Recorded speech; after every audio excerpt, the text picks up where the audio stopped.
on my base leg, pull my flaps down to 20, just on a little bit more.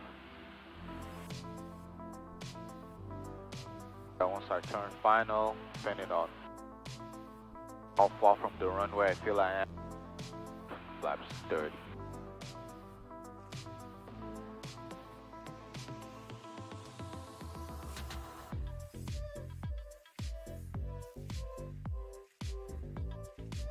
I'm coming in slightly high, so I reduce some power to help me descend faster. Flaps to 30, slightly before, just to slow me down so I could lose all that excess altitude.